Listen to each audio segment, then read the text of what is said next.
We know that the constitution amendment process has been on for a while now in the Federal Capital Territory in the National Assembly, and quite a few things have gone through the vote. A number of them have been passed. One of them is local government autonomy, and we're going to be asking what the implications of that are for Nigeria. Now that the National Assembly has passed, it's one step of the way. It still has to go through the 36 states, and it must come out with two-thirds. As per two-thirds of the states must approve of that for it to eventually be in our constitution. But if it does sail through, and as it has at the National Assembly, what will that mean for local government autonomy across the 36 states in Nigeria? We're joined this morning by Comrade Ambali Olatunji, who is the LG Autonomy and Grass of the LG, beg your pardon, of the LG and Grassroots Development. National President. NULGE. Of NULGE. My apologies for that, Comrade. You're welcome to the program this morning. It's my pleasure having me here. So what does this spell for local government? Now that this has passed through, I'm sure that it is something, it's a development you are happy about. No. What does it mean? What does this spell for NULGE and local government autonomy? It ushers in an era of new glory, progressive development, job provision for the youth, vocational skill acquisition for youth and women. And it's an attempt, it will stem the tide of insecurity in our rural roots.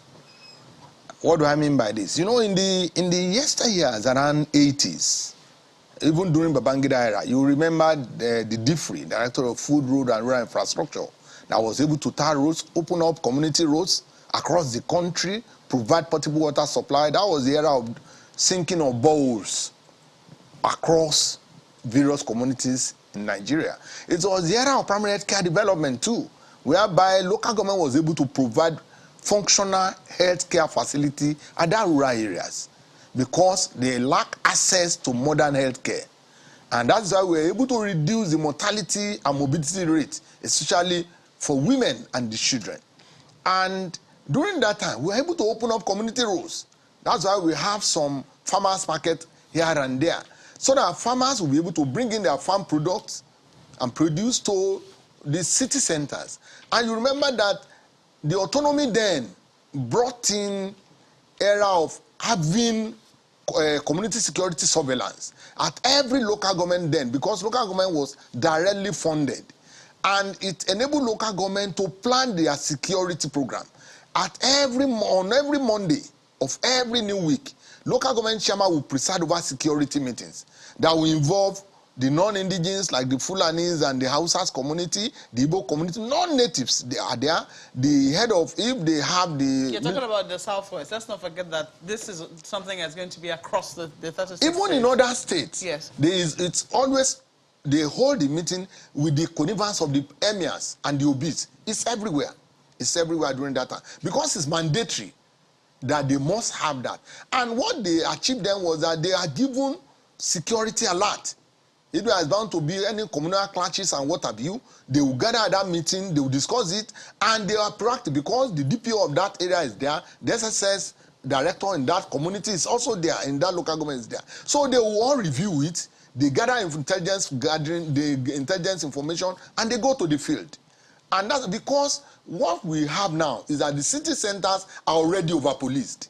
You have the military barracks there, you have the force headquarters there, you have SS headquarters there, civil defense headquarters, leaving the rural routes vulnerable to attacks, banditry, terrorism, and criminals. And in those days that we have local government autonomy, you realize that there's a department called Community Development Department at local government, that was able to provide vocational skill acquisition for women, rural women, and the youth. So you think that this is going to have an effect on governance generally at the local level? Yes, tremendous effect. In terms of infrastructure, education, security, these are some of them that you have named. But some people will argue, and I think a number of governors have also argued that before now, the funds that was accruing to local government was insufficient. At least from the Federation account, and that they always had to support local governments. In fact, some governors claim that without even this going through the vote, they have been implementing local government autonomy, and that they found out that they usually have to support, they have to augment what comes to the local governments in terms of health, in the areas of education, that some local governments are unable to pay primary school teachers, and oftentimes states have to support in that regard. This is some of the realities. How do you think that is going to work going forward? Let me say both that is incorrect. No state government fund local government. Are you saying I made both to tell you. Are they lying? Let me, it's a false statement. If they are supporting local government, why are they blocking local government autonomy? Ask yourself. You are funding me. You are using your own fund to even power my programs. And I said, let me go. Why are you desperate? Why are you blocking it? The answer is simple. Let me say. What are they blocking? Local government autonomy. You know their moves. Let me tell you. The 8th Assembly passed it.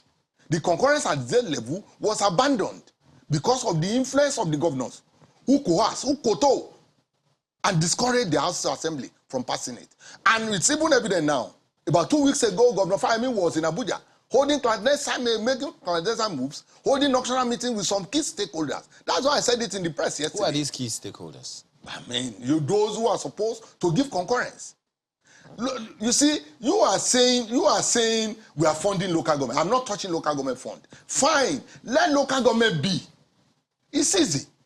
You said you are carrying an additional burden on your shoulder. We said put it down so that you are relieved. Why are you desperate?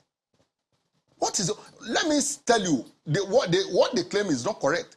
When you look at the administrative autonomy granted to local government, it clearly states that funding of universal basic education by the Supreme Court judgment of 2003, it is clear that the role of local government in funding primary education is only participatory. And when you say something is participatory, can the person participate with himself? It takes two to tango. The burden of funding primary education was quietly put on the doorstep of local government. The support role that's supposed to be played by state government was not implemented. Have employees been able to break it down? Because I don't know, but I imagine that in your agitations, you might have been able to do an assessment, perhaps of what was accruing to the joint account, and perhaps what ought to have been going to the local government. Lagos State has a unique situation, but I do not know if you were able to do the maths of what should accrue to local government and whether or not it could really have carried what the responsibilities that local government are expected to carry. It's more than enough, my sister. That is the truth. How much is it? Let me How tell much are we looking at? Do you for have example, an idea? from 100 million, 150 million, 200 million. And you see staff distribution, even in universal basic education, is not the same thing. There are the cosmopolitan centers has many teachers in their employment than all the rural local government settings. You know, local government is classified into 3. Those that are well developed are in the city center. Those are the next to them that are developed but not up to that. For example, if you are talking about Ikeja, for example, municipal council, and you are talking about Agege, for example, there is variation, there is difference. But because of closeness of some of these employees to the city centers, they have a bit higher population. But area like Ekpe, like Rodu, you can't say the same number of employees in the basic education at the same number at the city center. But fine. Even at that, funding of the local government fund universal basic education. But LGA, local government or universal basic education board, does not belong to local government. That's the irony. The recruitment of teachers is not done by local government. And yet, local government no administrative, no financial control over universal basic education. And they are the one funding universal basic education 100%. That's an aberration. So essentially you're saying that even with this autonomy given by the National Assembly, hopefully the concurrence with the states, there's still a lot of work to do in terms of implementation. But, you know, the state houses of assembly, the members of the state houses of assembly are from the local governments. They are from the wards in the local governments. And they're supposed to speak to their constituencies. Do you think that the voices of the governors are stronger than the voices of the people who employed them? You and I know the obvious. If there is autonomy for judiciary and parliamentary, and even the parliament voted initially against their own autonomy, do you think that is normal? He who paid the pipers dictate the tunes. That is why we are saying that for us to get it right in Nigeria, local government autonomy should be granted, judicial autonomy should be granted, and the parliamentary autonomy should be granted. You see, our problem is that we are having very powerful individuals. We are not strengthening institutions. And for us to get our democracy on the right footings, we must make deliberate attempt to strengthen the institution. For example, now, in the House Assembly, whatever the governor wants goes most of the time. until recently. There's a kind of differences. You know, the experience of 8th Assembly is still with us. Nigerians overwhelmingly voted in support of autonomy during the referendum everywhere in the country. And when we even met, we did advocacy to all the speakers of our assembly. We met even some of the governors. We did a rally around the country. We mobilized women, youth, and everybody. But when it got to the State House Assembly, only 7 gave the concurrence. 3 voted no. Others didn't even debate it at the floor of the assembly. And they confided in us that their governors told them if they dare pass it then, they will lose their return to the House of Assembly. But eventually, you know how God works. Most of them who fail to do that run into political crisis with our governor later on, and they never return back to the House of Assembly. And you see, the implication is that if we had allowed autonomy of local government to have taken place around that time, the decay in our society, the systematic destruction of nation, and the sickness of Nigeria as of today may not have been this grievous. Because if you allow a functional local government, it will have allowed all-inclusive governance at that level.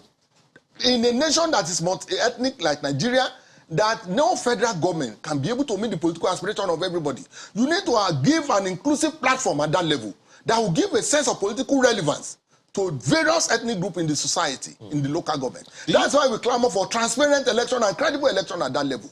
Even to make it worse, the state political actors hijack the political autonomy of local government by dissolving democratically elected local government and putting their cronies, their surrogates in place.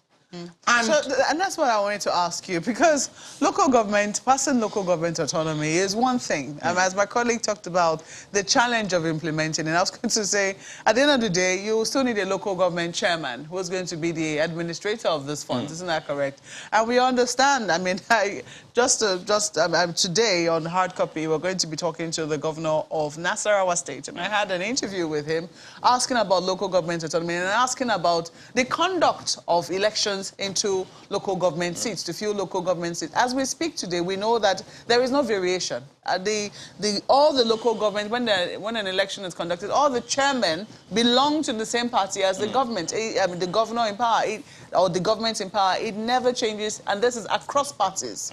So if that is the case, it means that, I mean, I asked him if he felt something off with that, and he said, well, possibly there could be something, and he tried to explain why it is so. But if that is the case, if it would seem that, you know, the chairman will still be very firmly under the leadership, because we know that the governors are the leaders of the political parties in their respective states. They will still be under the leadership of the party. Is there really autonomy in that regard? Isn't just financial autonomy? Does it really translate to autonomy of decision-making and taking? No, you see, Maupe, the difference is this. What attracted the governors to desperately look for the leadership, political leadership of local government? It is the finance. That's number one. That is why what the National Assembly has done to grant financial autonomy to local government is a very wonderful decision.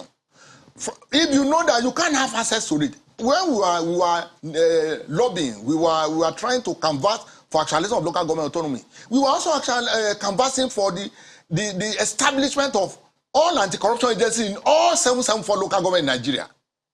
Because we know Nigerians, if you don't put them on their toes, something can happen. Is that really the solution? When you know that the governor can remove a local government chairman, that is why the administrative autonomy is there. When you look at Section 3, it guarantees 4-year tenure of local government. And it says, too, under administrative autonomy that was recently passed, saying that nobody shall have power to remove a democratically elected local government like before. That governor will just announce in the news that you are removed. You see, the feeling of insecurity of tenure contributed made largely to some of them why they become yes men. Because they know they are not secured. In the past, the legislator, when we are having autonomy then, the chairman can be removed, can be suspended, but by the legislative arm of the local government. And you must allege him, state all reasons, just like what is operational in the federal and the state level. He must be allowed to appear to defend himself. But today, nothing like that. The governor will just announce tomorrow, you are gone. So what strategy are you now, why we are saying that all these anti-corruption agencies will be there, should be there, is to put even the chairman on their toes. And let me also say, local government, as a tier of government, is different from state. You are not always shielded from the people. You are accessible. You don't go with the retinue of security aids. So it is easy for people to march to your house and your family to hold you accountable. I work in one local government, the other local government. There was an incident in Adao. A chairman wanted to re-roof his school. He removed the roofing sheet, the damaged one, and put it somewhere. But some people needed it. They asked him to give them. And he gave it to another community to go and use. The second day, the people from Adao marched on another local government. They still up everywhere. The chairman has to go back, brought that in, and return to them with apology. So at local government level, people know you. They know your house. They know your family. If you misbehave, you are on your own. Comrade, so for us, comrade, on that issue of local government and all of that, we have more than 774 local government areas now. Well, the Constitution recognizes 774, but there are those that they are now called local council development areas. There are those who are questioning how is that concurrence going to happen now, where one local government has been divided into two local council development areas as opposed to local government areas. Let me tell you, Section 7.2 under the Administrative Autonomy, it says a local government that is not democratically institutionalized, that is not recognized by Nigerian law, shall not be recognized. That's the first part. Shall not have access to federal allocation or internally generated revenue, shall not perform the role of local government. That has addressed your question. And yes, it has addressed your question. You are now talking about concurrence. You see, Nigerian too, just like Bafemaro said, it is time for Nigeria to rise up and defend their interest. Local government belongs to the people. An autonomous local government is democratic right of Nigerian people. So what does that mean for those council development areas? Let me tell you, in our agitation for local government autonomy, we submitted a proposal to the National Assembly that don't say specifically that they can create local government development areas, but set a guidelines, a standard. That is the vision of the founding fathers of local government system. That, for example, when we have an area that has about 500 citizens residing in that locality, and they have markets, they have minimum of 2 secondary schools, 5 primary schools, and they are able to generate 50% of their IGR, you can give them provisional approval. And how to go about it, we submitted it along the geopolitical zones. And how to do it is that conduct referendum among them, let them vote in support. Because sovereignty belongs to the people. Once they vote in that support, translate it through the National House of Assembly member representing them, send it to the Federal House of Rep and the Senate. Let them debate that using INEC to confirm the referendum. If it's confirmed, grant them temporary approval to run local government. If they are able to run it for 1 year, then they are better off. And even those ones that are in existence, that are not viable, subject them to the same standard of procedure. So that you'll be able to know that this is a local government. This one is not, it's not a local government that meet the criteria. There's no law that says once you've been registered as a local government, you must be there, whether you perform or not. The local government, the existence of local government is to become a service center that will develop and open up the community. We're almost out of time now, so I'll just ask you what you're going to do differently this time around to ensure that you get the 2/3 that is required. Because you said the last time in the 8th Assembly, local government autonomy was voted for. It went through. What happened was that it didn't sail through in the states. So what's the strategy this time around to ensure that the state houses of assembly, or that the governors, as you accuse them of doing, will not be able to block it this time around? Yes, our own is to conscientize Nigeria more, sensitize Nigeria more, partnering with you, the media, to let Nigeria know the advantages of having a local government autonomy. All of us we are confronted by a mass insecurity. A patriotic Nigeria must be able to vote in support of local government autonomy. That is one. For us, as our own step-by-step movement, we are going to engage the zonal. We are going to embark on zonal campaign now, zonal mobilization across the country. We've done it before. After that, we'll go to local government level. In all 774 local government, we have put in place Operation Meet Your House of Assembly member. Go to the houses and let them know the reason, and tell them you are voters. You reside in the community. Bring along all the other key stakeholders. Election is around the corner. If you vote for local government, it's a vote for you to return. or a vote to destroy your political history. It's a fine place to live in. We are going to carry out Operation Occupy Your House of Assembly. We are going to be at the gallery when they are debating. We are totally out of time. We're certainly going to be following you on this one. We wish you all the best. We wish all of us. Because, I mean, if it translates to development for all of us, it is good for all of us. So we have to thank you so much for coming on this morning to shed light on implications of the vote by the National Assembly to give local government autonomy. We've been speaking with Comrade Ambali Olatunji, who is the National President, Nigeria Union of Local Government Employees, NULGE. Thank you so much for coming on this morning. My pleasure.